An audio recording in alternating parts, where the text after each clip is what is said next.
Jason Cole opened his eyes slowly. Everything around him was glowing with a strange blue light. He was lying inside a smooth crystal room. No doors, no windows. The walls shimmered like ice, but they felt warm. He sat up quickly, his heart racing. He didn't remember how he got here. Last thing he remembered, he was walking home from work. Then, a flash of light in the sky, a loud buzzing sound, and darkness. Now he was on an alien ship. He was sure of it. Outside the crystal wall, tall shadowy figures walked past. They were not human. 10 feet tall, thin glowing arms, and faces like stone with bright yellow eyes. They looked like guards, and they were holding strange energy weapons. Suddenly a soft robotic voice echoed through the room. "You are now property of the Zareth Empire," it said. Jason jumped to his feet, shocked. "Hey, let me out of here," he shouted. No one answered. Instead, the floor beneath him lit up and the crystal wall faded away. 2 alien guards entered and pointed at him. "Move," one said in a deep, metallic voice. Jason had no choice. He walked with them through glowing halls, his eyes wide. Everything looked like it was made of glass and metal. He passed other humans in cells, men and women scared and silent. Why were they here? What did the aliens want? They stopped in front of a massive golden door. It opened slowly with a hiss. Jason stepped inside a huge chamber, a throne room. At the center sat the alien king. He was twice the size of the guards, with blue skin, long silver horns, and a robe that looked like it held stars. Jason was pushed to his knees. "Earthman," the king said in a deep voice that echoed through the room, "you have passed the trial of spirit." Jason looked up, confused. "What? Trial? I didn't do anything," he shouted. The king ignored him. "By the ancient laws of Zareth, you are now bonded to my blood." Jason frowned. "What does that mean?" The king raised his hand, and the crowd gasped. 4 women walked forward, each one tall, graceful, and clearly not human. One had shining silver armor and sharp eyes. The second wore a flowing dress of leaves and flowers that moved on their own. The third held a floating device, her fingers moving quickly as she studied Jason. The last one stared directly into Jason's soul, her eyes glowing purple. "These are my daughters," the king said. "By royal law, they now belong to you." Jason's heart nearly stopped. "Wait, what? No, that's crazy." Before he could move, a glowing collar flew through the air and locked around his neck. He felt a jolt, then a burning sensation. The 4 princesses looked at him with anger, fear, and something else. Curiosity. Jason gasped. "What the hell is going on?" The king stood, his voice louder now. "You will protect them, bond with them, and guide them. You are no longer just human," he said. "You are chosen by the stars." Jason looked at the alien crowd staring at him. They cheered and clapped, but he felt like he was sinking into the floor. He didn't ask for this, he didn't want this, but now, there was no going back. That night, Jason sat alone in a strange floating room. The collar on his neck hummed softly. He touched it, but it wouldn't come off. Then, a screen blinked on the wall. Words appeared. "Help us," it said. "You are not a prisoner. You are a weapon." Jason's eyes widened. A weapon? Help who? He looked out the window at the stars. A million questions filled his mind. He didn't know what would happen next. But one thing was clear. His life would never be normal again. Jason stood in the middle of the chamber. The 4 alien princesses surrounded him in a perfect circle. Each of them looked different, but all of them shared one thing, and sharp, cold eyes staring at him. They didn't want to be there, and Jason didn't either. A soft blue light covered the room. A voice from the ceiling spoke. "Bond recognition process complete." Jason could feel a strange warmth in his chest. The collar around his neck glowed gently, matching the light from each princess's bracelet. One by one, they stepped forward. The first princess wore shining silver armor, her face calm but distant.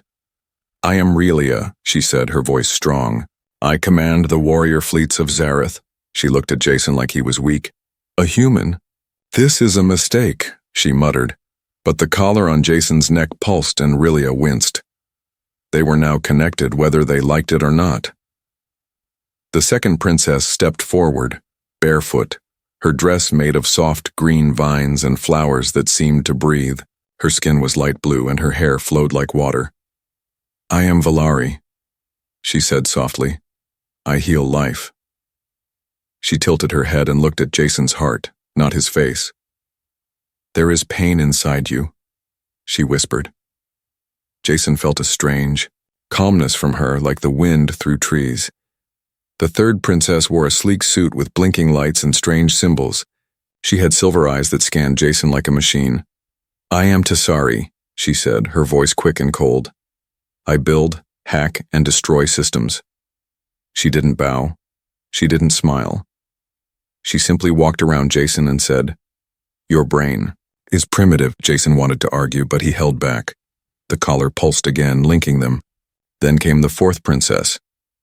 She was quiet, still, and her long dark cloak flowed like smoke.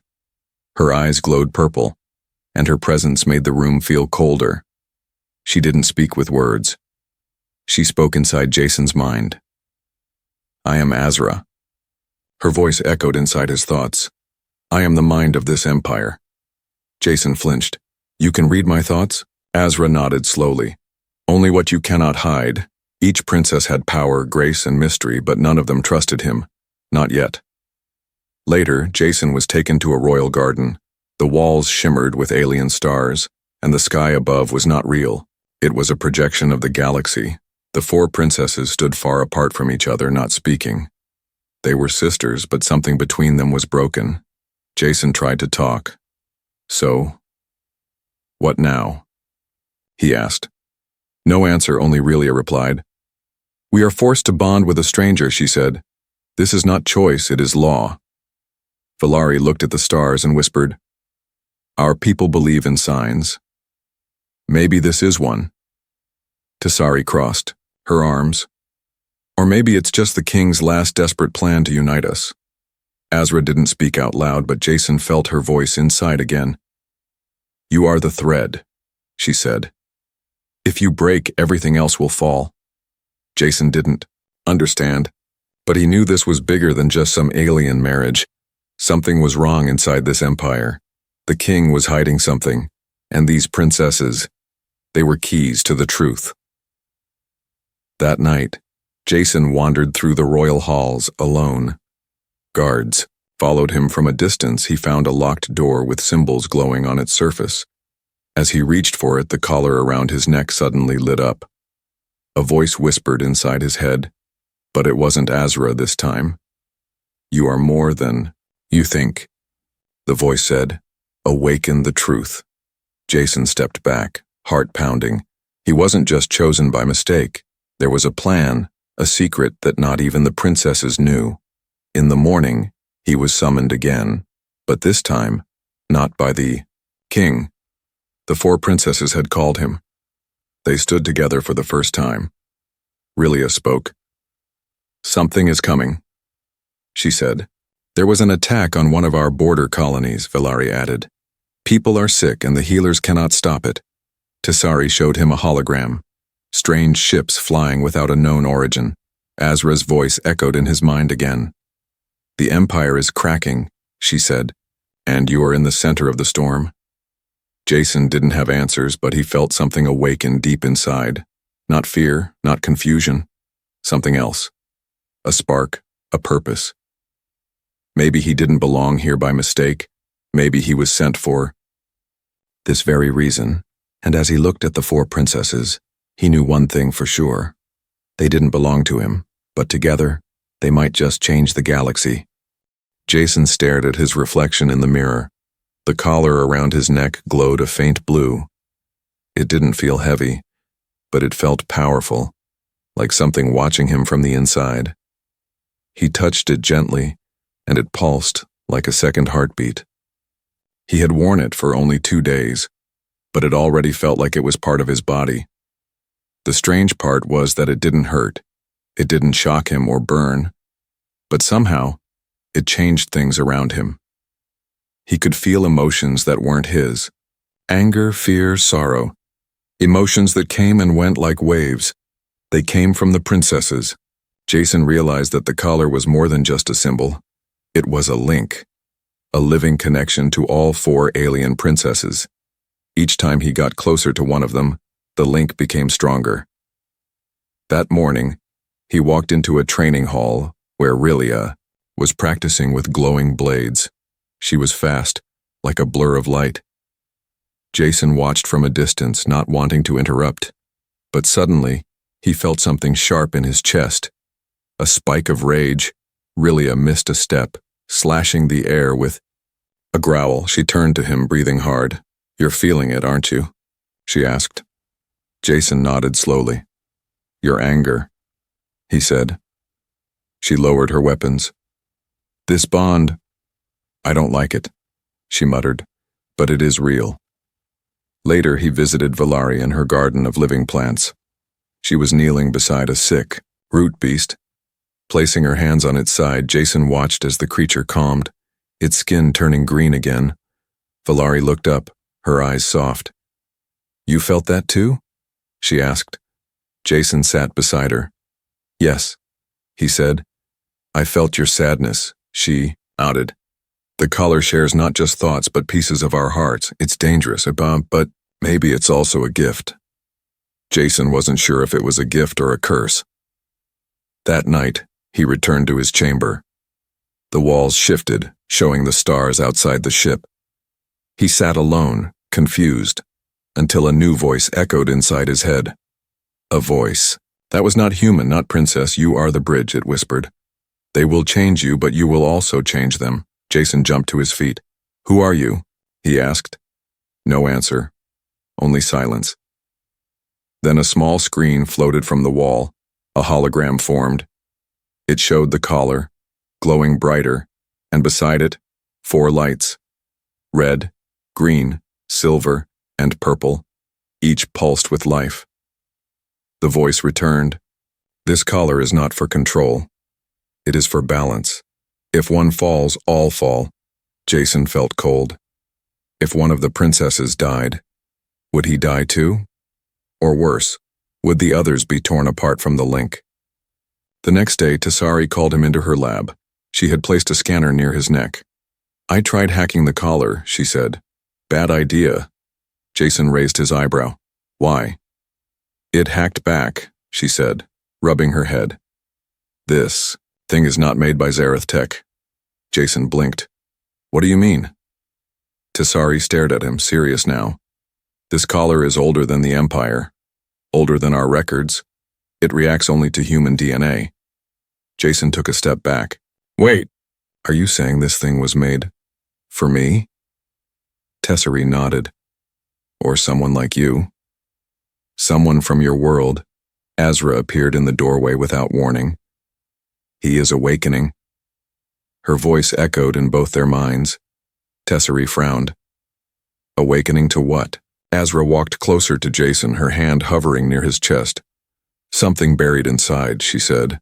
"A design beyond your understanding." Jason could feel it now. A hum in his bones, like something old and powerful was waking up inside him. Not just knowledge, something deeper. That night, as Jason lay in bed, he couldn't sleep. He dreamed of stars, of great machines hidden under alien oceans, of human hands building cities on moons forgotten by time. In the dream, he wore the collar, but it wasn't a chain, it was a key. And around him stood thousands of humans, leading alien armies. His own voice whispered in the dream, "We were never weak. We were only waiting."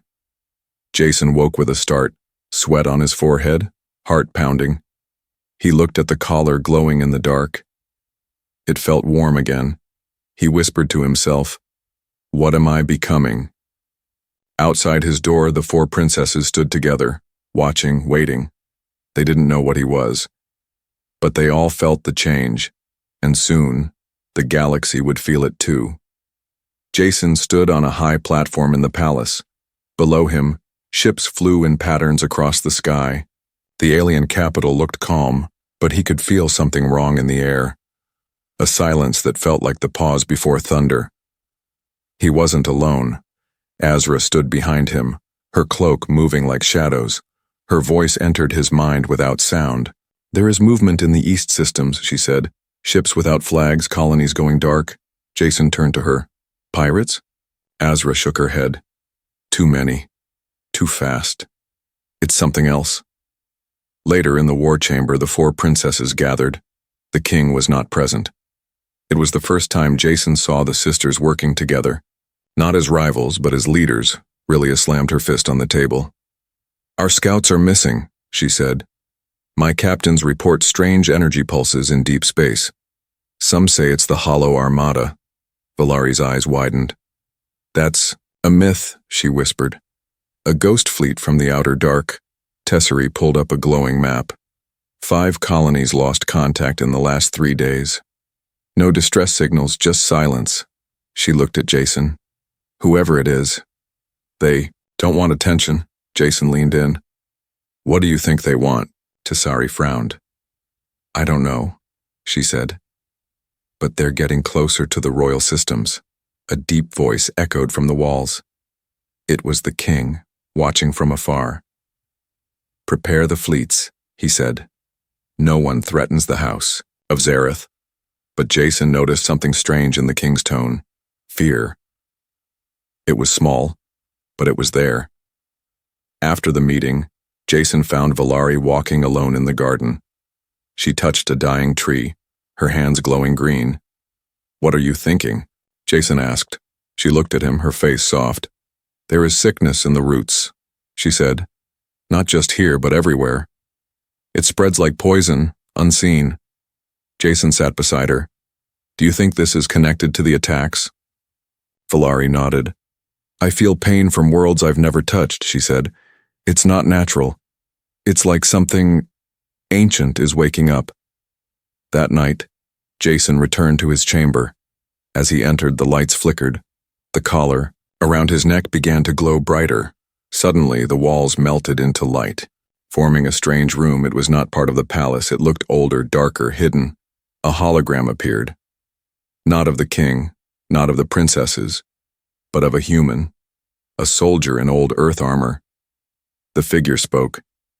"If you're seeing this, then the seal is broken. The silent war has returned." Jason's blood ran cold. "What war?" he whispered. The hologram continued. "They don't remember us. They think Earth was weak, lost. But we were the first to stand against the Hollow. And we paid the price." The hologram faded. Jason stood in silence, heart pounding. He knew now. This wasn't just about the collar or the princesses. This was about something buried in history, something everyone forgot. The next day, he told the princesses what he saw. At first, they didn't believe him, but Azra stepped forward. "I saw it too," she said. "In his dreams, in the code hidden inside his collar." Relia's eyes narrowed. "So we're facing something from before the Empire?" Jason nodded. "Yes," he said. "And I think the king knows more than he says." Tesseri hacked into the royal records. What she found shocked them all. Old files, sealed by royal command, mentions of the Hollow Armada, mentions of Earth, and a forbidden phrase, Project Echo Flame. Jason felt the collar react again. That name, it meant something. He didn't remember it, but his body did. His muscles tightened, his vision sharpened. Suddenly, alarms rang through the palace, a message from the edge of the royal system. "Enemy ships approaching, energy weapons charged." Rilia stood tall, her armor glowing. "We don't have time," she said. "The war is here." Jason looked at each of the princesses. They were ready to fight. Not because they were forced to, but because now they had something worth fighting for. And Jason, once just a lost human, now stood as the key between them. The war was no longer just an alien problem, it was a human one too. The storm had arrived, and whispers of war were now screams in the stars. The sky above the palace turned red. Warning lights flashed across the alien city. Sirens howled like screaming ghosts. Ships rose from the hangars like a swarm of steel birds. War had arrived, and the Zareth Empire was not ready. Jason stood, On the balcony, watching the chaos, the collar around his neck buzzed with strange energy. It had never done that before. He touched it, and pain shot down his spine. But then, something strange happened. He stopped feeling afraid. Instead, he felt calm, focused. Like something inside him had finally woken up. Behind him, the four princesses entered the chamber. Rilia wore full battle armor, her eyes sharp like blades. Tessari held a glowing control orb, her fingers moving fast. Valari pressed, her hands together, a healing light surrounding them. Azra simply stared at Jason, her eyes glowing with deep purple light. "The enemy is breaching the outer defenses," Rilia said. "We must evacuate the palace." "No," Jason said softly. "We stay." Tessari looked at him, surprised. "You're not in charge, human," she said. Jason turned toward her. "No," he said, "but I am something they didn't expect." The collar glowed brighter. Jason's skin began to shimmer. Symbols appeared along his arms, glowing like fire under his skin. Valari gasped. "That's not Zareth tech." Azra stepped closer. "He's changing," she said. "The collar is rewriting his cells." Jason felt it too. His heart beat faster, stronger. His vision sharpened. He could see heat, energy, even movement through walls. He lifted his hand and sparks of light danced between his fingers. "I don't know what this is," Jason said, "but I'm done running." Outside, a large explosion lit up the sky. The palace shook, walls cracking. Enemy dropships rained down from above, black ships with no markings, moving like shadows. They weren't just pirates. They were trained, organized, and deadly. The enemy soldiers wore dark armor, their eyes glowing red. They marched through the streets without mercy. Zareth guards fell one by one, their weapons useless. Jason and the princesses moved through secret halls. Tessari hacked doors open. Rilia fought back attackers with her energy blade. Valari kept the wounded alive. Azra used her telepathy to confuse the enemy. But Jason was something new. When a group of soldiers cornered them in the inner courtyard, Jason stepped forward. The enemy raised their weapons, but before they could fire, Jason raised his hand. A blast of white energy shot from his palm. The entire squad flew backward, their armor cracking from the force. The ground shook as Jason walked forward, each step heavier than the last. He wasn't just human anymore. He was something else. "I don't understand," Jason whispered. "This power, it's like I've done it before." Tessari scanned him with her device, her eyes widened. "Your DNA is not fully human," she said. "There's something hidden in your blood, ancient code." Azra placed her hand on his shoulder. "Project Echo Flame," she said. "You are the result." Jason blinked. "The what?" She explained long ago during the first war against the Hollow Armada, Earth created secret warriors, humans enhanced with alien tech. But the project was shut down after the war. The truth was buried. Jason was either the last of them, or a weapon designed to be activated when the Hollow returned. "Then why me?" he asked. "Why now?" Valari looked at him with gentle eyes. "Because you're not just a weapon," she said. "You have a heart. You care, and that's what makes you dangerous to them." Suddenly, a loud explosion shook the throne. The enemy had broken through, the king was missing, his guards gone. The enemy leader walked into the chamber, tall, armored in dark metal. His face was hidden, but his voice was cold and cruel. "Step aside, Earthborn," he said to Jason. "You are not ready." Jason stood tall, his collar shining like a star. "Maybe not," he said, "but I won't let you take them." The enemy attacked, fast and brutal. Jason met him head-on, fists glowing with light. Each punch cracked the air like thunder.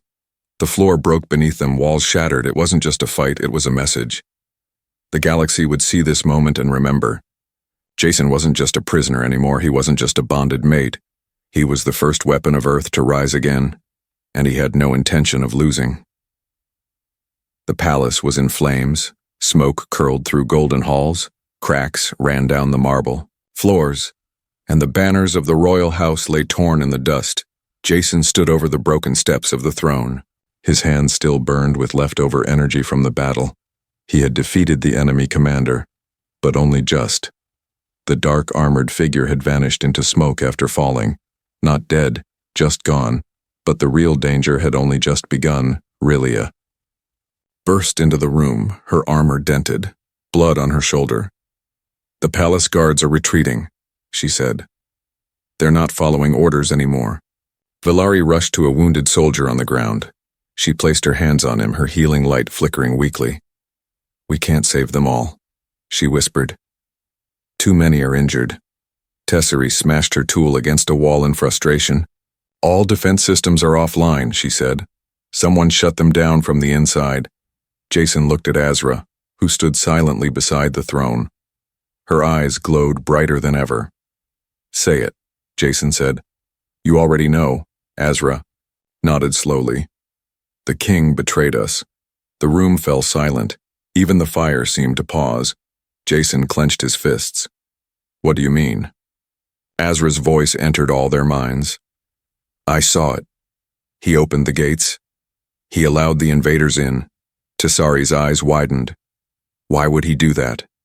Valari whispered. "To keep control." Azra spoke again. "He feared this prophecy. He feared that a human would take what he ruled. So he made a deal with the Hollow Armada." Rilia growled. "My own father, a traitor." Jason didn't speak. He walked slowly to the throne. It was cracked down the middle. The symbol of Zareth power was broken. Then a voice echoed from the shadows. "You don't understand." The king appeared, limping from a hidden passage. His robe was torn, his face marked with cuts, but his eyes still glowed with pride. "I did what I had to," he said. "This empire was crumbling. I needed a threat, a reason to unite the systems again, a reason to pass my power to one who could handle it." Jason stepped forward. "You sold your daughters for power." The king raised his hand. "No," he said.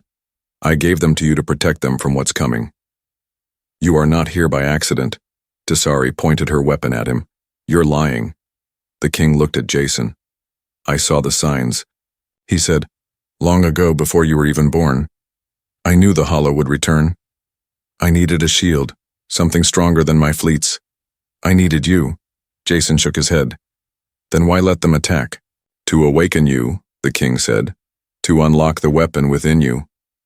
You were too human, too soft." Jason's collar flared, glowing white-hot. "I didn't need pain to become strong," he said. "I needed a reason." Behind him, the princesses stepped forward. They had seen enough. Valari spoke first. "We trusted you," Rilia added. "You broke our honor." Azra's voice was cold in their minds. "This throne no longer belongs to you," the king smiled weakly. "Then take it," he said. "But the war is not over. You'll see soon enough." He pressed something on his arm. A beam of light shot upward, and in a flash he was gone. A teleport, the last royal escape code. Silence fell again. The throne stood empty. Jason looked at the princesses. "So what now?" Tesseri brought up a hologram. "Enemy fleets are still out there," she said, "and systems are falling." Valari nodded. "People need help, guidance." Azra closed her eyes. "And the Hollow has only shown its first face." Rilia turned toward Jason. "You're not just bonded to us now," she said. "You're tied to this empire, whether you like it or not." Jason looked around the ruined throne room, smoke, broken walls, and flickering lights. And yet, in that chaos, something new had begun, a shift in the air, a choice. He stepped forward and placed his hand on the throne, not to sit, but to feel it. The power, the history, the burden. "I'm not your king," he said, "but I'll fight for this place, for you." The collar glowed once more, not with pain, but with purpose. Jason Cole, the Earthborn, had become more than a weapon. He was now the heart of something larger than any empire, and far away in the black corners of the galaxy, the Hollow Armada watched and waited. Stars shimmered above the burning sky. Ships drifted like dust across the black sea of space. The war had begun, and every system in the Zareth Empire could feel it. Jason Cole stood at the center of the war table. Around him were maps of star systems, enemy fleet movements, and fading colonies. His collar pulsed with quiet power, no longer wild, no longer unstable. It had become part of him. The princesses stood beside him, no longer as strangers. They were now warriors, commanders, and allies. Relia gave orders to the surviving generals. Her voice was firm, her blade never far from her side. "We strike first," she said. "If we wait, the hollow will eat us from the inside."